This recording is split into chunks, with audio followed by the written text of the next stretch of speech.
जय मसीह प्रिय परिवार, मैं प्रभु यीशु मसीह का दास आपका स्वागत करता हूँ सर्वशक्तिमान प्रभु यीशु मसीह के पवित्र चरणों में। आज हम पढ़ेंगे, आप मेरे साथ खोलें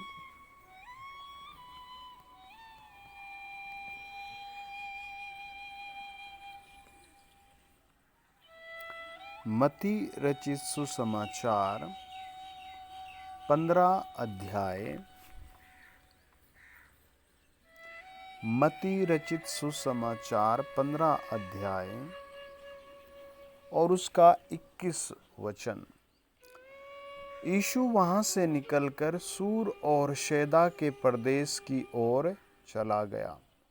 उस प्रदेश से एक कनानी स्त्री निकली और चिल्लाकर कहने लगी, हे प्रभु, दाऊद की संतान, मुझ पर दया कर, मेरी बेटी को दुष्टात्मा बहुत सता रहा है।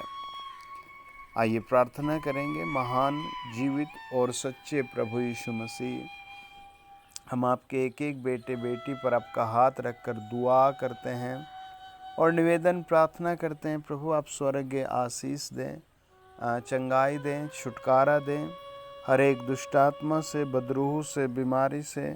प्रभु, आप छुटकारा दें। इस वचन के पढ़े जाने पर, सुने जाने पर महान परमेश्वर आपकी महिमा हो, हर एक रोगी चंगा हो। स्वर्ग खोल दे प्रभु, जमीन पर आओ प्रभु, दया करो अपने बच्चों पर, प्रभु यीशु के नाम में, आमीन। एक सिस्टर अपनी गवाही में बता रही थी कि मैं पहले बहुत अलग व्यवहार की थी, बहुत अलग। मुझे लड़ना, गालियाँ देना, ये सब बहुत लगा रहता था। लेकिन एक दिन मुझे प्रभु यीशु के बारे में पता लगा और मैंने प्रभु यीशु का कलाम यानी पवित्र शास्त्र पढ़ना शुरू किया और मैं प्रभु यीशु का वचन पढ़ती चली गई और प्रभु ने मुझसे बात करना शुरू कर दिया। और फिर अब मेरी दूसरी बैड हैबिट ये थी, मैं बहुत बीड़ी पिया करती थी और मैं प्रभु से बात करने लगी, प्रभु मेरा जीवन बदल दे। मैं जब भी मंडली में जाती देखती तो बहुत अच्छे से लोग बातचीत करते, लेकिन मेरे शब्दों में गड़बड़ी, गुस्सा और गालियाँ भरी रहती थी। और फिर मैं प्रार्थना करने लगी, प्रभु मेरा बातचीत करने का अच्छा स्वभाव कर दे। और मैंने कई महीनों बाद इस विषय का उत्तर पाया। आज मैं बात कर लेती हूँ, वचन भी बांटती हूँ। और दूसरा, उसने बताया कि मैं बीड़ी पिया करती थी और जब मैं मंडली में जाती थी तो मैं उनको छुपा देती थी और फिर आकर के निकाल लेती। अब मुझे खुद ब खुद ही ये बात एहसास होने लगी, मैं गलत कर रही हूँ और मैं प्रार्थना करने लगी। और फिर मेरे पति के भाई की पत्नी भी ऐसी थी, फिर मैं उसके लिए भी प्रार्थना करने लगी और प्रभु ने उसका भी जीवन बदल दिया। वो भी इन सब चीज़ों से आज़ाद हो गई। आपका भी ऐसा कोई ना कोई प्रार्थना का विषय जरूर होगा। मत्ती 15 अध्याय 21 और 22 वचन कहता है, प्रभु यीशु मसीह निकलकर सूर और शैदा के प्रदेश की ओर चला और उस प्रदेश की एक स्त्री आई और चिल्लाकर कहने लगी, हे प्रभु, दाऊद की संतान, मुझ पर दया कर, मेरी बेटी को दुष्टात्मा बहुत सता रहा है ना। वो पहले अपने ऊपर दया मांगती है और फिर वो अपना प्रार्थना का विषय बताती है कि प्रभु मेरी बेटी पर दया करो, उसको दुष्टात्मा सताती है ना। उसको प्रभु आदमी नहीं सता रहे और उसको क्या करता है, प्रभु दुष्टात्मा सता रही है ना।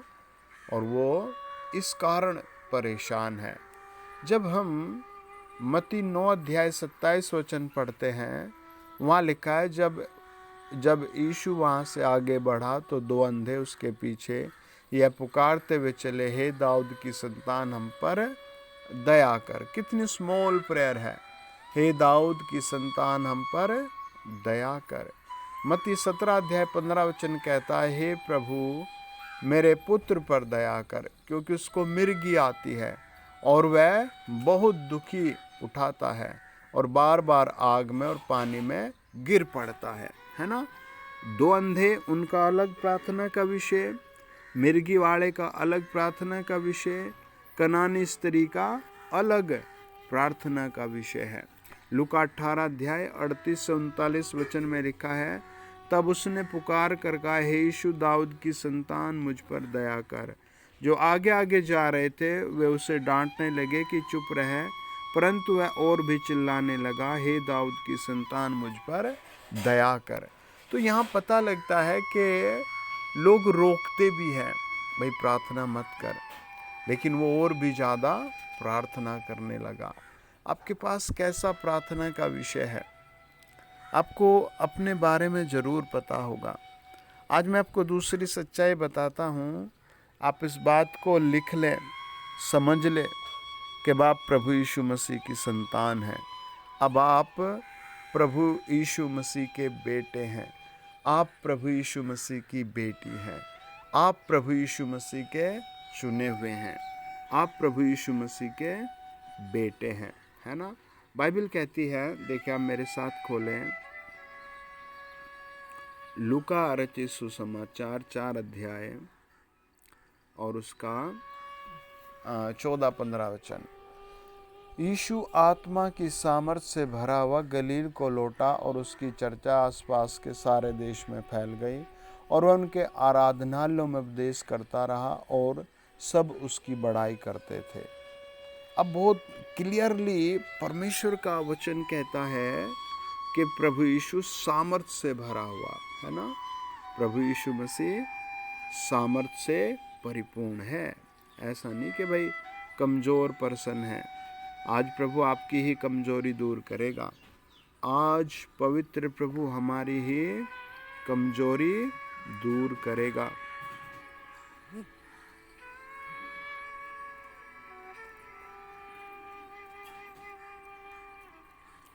आपको बस प्रार्थना में मन लगाना है, प्रेज द लॉर्ड, है ना। आपको प्रभु में बहुत प्रभु के सामने बने रहना है।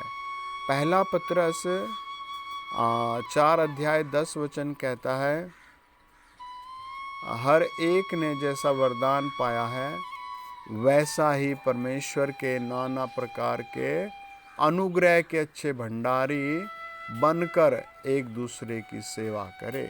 भंडारीपन दिया है प्रभु ने, है ना। आप कहें, प्रभु मुझे भंडारीपन देने के लिए धन्यवाद, है ना। पहला कुरिन्थियों 4 अध्याय 2 वचन कहता है, इसलिए भंडारियों में से जिस बात की खोज की जाती है वह यह है कि हर एक विश्वासी पाया जाए। आपको विश्वासी बने रहना है ना, विश्वास में दृढ़ होते जाना है। बाइबल आपसे बात कर रही है, प्रभु आपसे बात कर रहा है ना। भंडारीपन की आशीष देगा प्रभु, है ना। आप परमेश्वर के पवित्र और बहुमूल्य, है ना, और सामर्थ्य जन है। याकूब की पत्री कहती है, जब हम 4 अध्याय 8, 7, 8, 9, 10 वचन पढ़ते हैं, परमेश्वर के अधीन हो जाओ, शैतान का सामना करो, वह तुम्हारे पास से भाग निकलेगा। परमेश्वर के निकट आओ तो वह भी तुम्हारे निकट आएगा। हे पापियों, अपने हाथ शुद्ध करो, हे दुचिते लोगों, अपने हृदय को पवित्र करो। दुखी हो और शोक करो और रो, तुम्हारी हंसी शोक में और तुम्हारा आनंद उदासी में बदल जाए। प्रभु के सामने दीन बनो तो वह तुम्हें शिरोमणि बनाएगा, है ना। कितना प्रभु ने क्लियर कहा है कि अगर तुम यीशु मसीह के सामने दीन होते हो तो वो तुम्हें शिरोमणि बनाएगा। अब तुम भी इन सब को अर्थात क्रोध रोष, वैरभाव, निंदा और मुंह से गालियां बकना, ये सब छोड़ दो। कुलुस्सियों 3:8 कहता है ये सब छोड़ दो।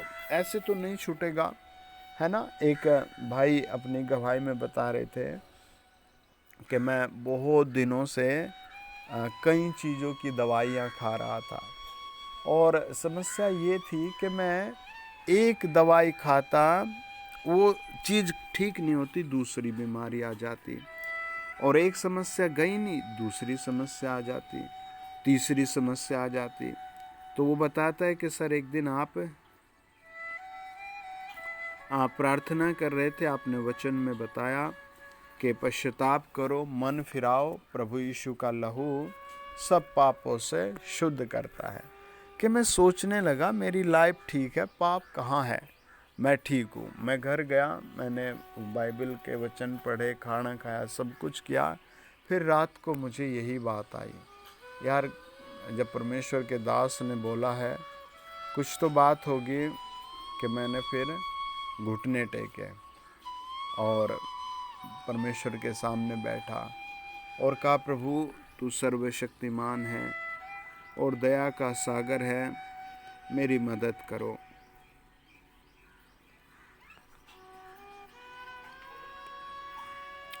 और उसने कहा, प्रभु के जाने अनजाने में जो पाप मैंने की, गलतियां मैंने की, लालच मैंने किया, छल कपट मैंने किया, मैं उसके लिए माफ़ी मांगता हूँ। मुझसे जो भी गलती हुई मैं उसको माफ़ी मांगता हूँ।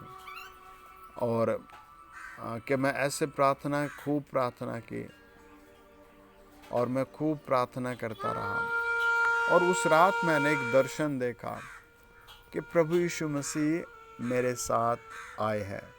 मैंने कहा किसके? आपके साथ। मैंने कहा नहीं, प्रभु यीशु और स्वर्गदूत होंगे। तो बहुत इमोशनली बताता है कि प्रभु यीशु मेरे घर आए और बहुत सुंदर वस्त्र प्रभु यीशु का है, और उन्होंने मेरे सर पर हाथ रख दिया और मैं एकदम से करंट सा पाता हूँ कि 1 दिन, 2 दिन, 5 दिन बीता, महीना बीता, तो मैंने अपनी ज़िंदगी में उन सारी भाग दौड़ में जैसे शांति पाली, चारों तरफ क्या हो गई? शांति। और आज भी मैं प्रभु के सामने बना रहता हूँ, है ना। एक बहन अपनी गवाही में बता रही थी कि मैं बहुत दिनों से अपने आप से कुछ चीज़ों के लिए लड़ रही थी, कुछ सुधार के लिए, कि मुझे मूवीज़, इंटरनेट की बहुत बड़ी लत थी और मैं इसके लिए कभी सीरियस नहीं थी और मुझे लगता था ये मनोरंजन है, खुशी का माहौल है। कि लेकिन धीरे धीरे जब मेरी एज बढ़ती गई और मुझे प्रार्थनाओं की भी कोई हैबिट नहीं थी, कि फिर मैं प्रभु के सामने घुटनों के बल रो रो कर प्रार्थना की, प्रभु मेरी इस बैड हैबिट को हटा दे। बाइबल आपसे 2 बातें नहीं, हर क्षेत्र में बात करती है। हर क्षेत्र में प्रभु आपको शिरोमणि बनाएगा। आमीन। प्रभु यीशु के पास आपके लिए शिरोमणि पद है। नीति वचन 10 अध्याय और उसका 22 वचन कहता है, धन यहोवा की आशीष ही से मिलता है। Praise the Lord. और वह उसके साथ दुख नहीं देता। उसके साथ परमेश्वर दुख नहीं देता, सुख देता है वो, है ना। परमेश्वर आपको दुख नहीं देगा, सुख देगा। आप धन्यवाद में मन लगाइए, है ना। उत्पत्ति 12 अध्याय के 2 वचन में प्रभु ने क्या कहा? मैं तुझसे एक बड़ी जाति बनाऊंगा और तुझे आशीष दूंगा और तेरा नाम महान करूंगा और तू आशीष का मूल होगा। है 13 अध्याय के 2 वचन में लिखा है, उत्पत्ति में अब्राहम भेड़ बकरी गाय बैल और सोने रुपए का बड़ा धनी था। उत्पत्ति 24 अध्याय के 35 वचन में लिखा, यहोवा ने मेरे स्वामी को बड़ी आशीष दी है, इसलिए वह महान पुरुष हो गया और उसने उसको भेड़ बकरी गाय बैल सोना रुपया दास दासियां ऊंट गधे दिए हैं। प्रभु आपको भी इतना ही ब्लेस करेगा। प्रभु आपको भी ऐसे ही ऊंचा उठाएगा।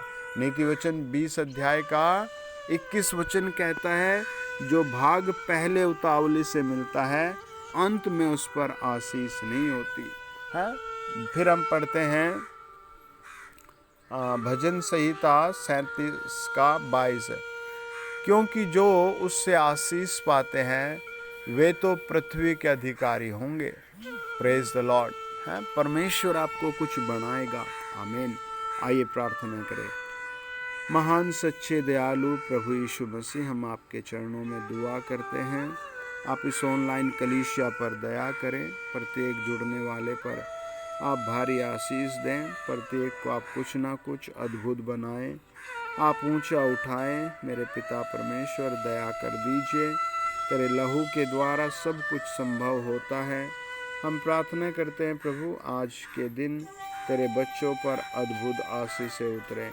धन्यवाद पिता परमेश्वर, धन्यवाद पिता परमेश्वर, धन्यवाद पिता परमेश्वर। तेरे ऊंचे और सामर्थ्य नाम में हम प्रार्थना करते हैं।